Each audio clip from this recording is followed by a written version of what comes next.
Top quality और consistent performance के लिए सिर्फ सिल्वर पंप्स। टॉप क्वालिटी और कंसिस्टेंट परफॉर्मेंस के लिए सिर्फ सिल्वर पंप्स, नाम याद रखना। वाढदिवस आणि वाढदिवसानिमित्त त्यांच्या ठाण्याच्या निवासस्थानी म्हणजे शुभदीप निवासस्थानी बाहेर मोठी गर्दी पाहायला मिळत आहे। आपण जर बघितलं शिवसेनेचे जे नेते आहेत शायना एनसी ते देखील या ठिकाणी दाखल झालेत। उपमुख्यमंत्री एकनाथ शिंदे यांना वाढदिवसाच्या शुभेच्छा देण्यासाठी आलेत। आपण त्यांच्याशी बातचीत करत।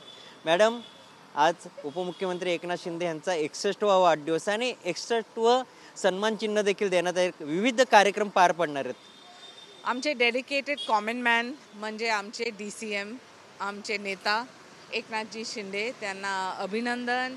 आणि आम्हाला हेच आहे की देवांना प्रार्थना करतात की असंच ते काम करत जाऊ महाराष्ट्रासाठी, महाराष्ट्राची लाडकी बहीणसाठी आणि पूर्ण प्रदेशसाठी। आपण बघितलं काल दिल्लीमध्ये ज्या निकाल लागला त्यामध्ये भाजपचं मोठ्या प्रमाणात विजय झालेत, कसं पाहते याकडे? बघा, हे एक ऐतिहासिक विजय आहे नक्कीच। 27 वर्ष नंतर NDAच्या शासनकालमध्ये केंद्रामध्ये मोदीजी आहे, दिल्ली प्रदेशमध्ये पण आहे।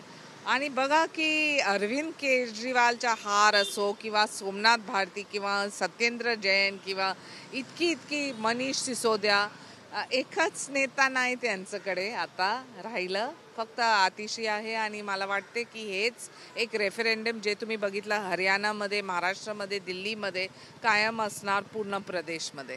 आपण जर बघितलं संजय राऊत असे म्हणतात ते जर काँग्रेस आणि आप हे एकत्र आले असते तर चित्र काहीसं वेगळं असतं। नहीं, मला नहीं वाटते। कांग्रेस जैसे कहते हैं कांग्रेस की नैया तो डूब चुकी है आणि त्यांना काम नाही करायचं आहे, लोकांसाठी काम नाही करायचं आहे। अरविंद केजरीवालनी फक्त आश्वासन दिलं, शीश महलमध्ये राहून यमुनाला घेऊन इतकी प्रतिक्रिया दिलं। आणि जनताला माहिती आहे की मोदीजी आणि NDAच्या शासनकालमध्ये काम असतो आणि काम लाभार्थीसाठी। त्यांनी तर नजरअंदाज केलं तर जसं सांगतात इंग्लिशमध्ये, it is the politics of performance, if you don't perform you will perish. असंही म्हणतात ते गेल्या 10 वर्षामध्ये शेतानी पद्धतीने ह्या निवडणूक लढवल्या आहेत, त्यामध्ये साम दत बत सगळं वापरलं।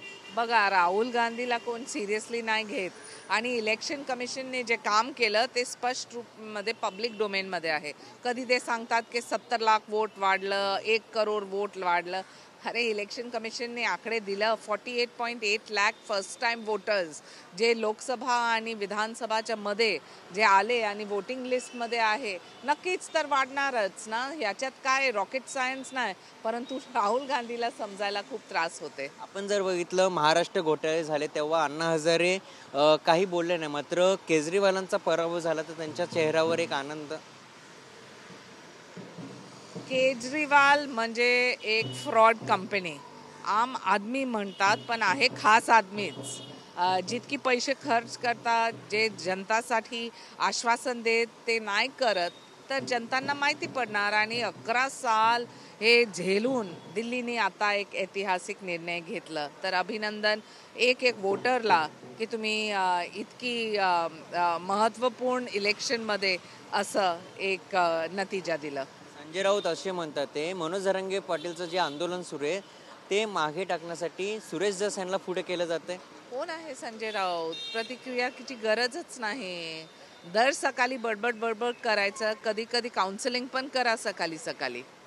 ओके, हे होते आपल्यासोबत शायना एनसी आणि थोड्याच वेळात ते उपमुख्यमंत्री एकनाथ शिंदे यांना भेटणार आहे आणि वाढदिवसाच्या शुभेच्छा देणार। कॅमेरामन रोशन सोबत मयूर जाधव, TV9 मराठी, ठाणे।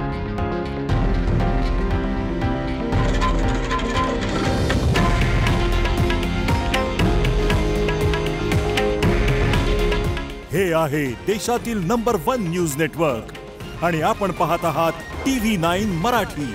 काळजी तुमची, हित महाराष्ट्राचं।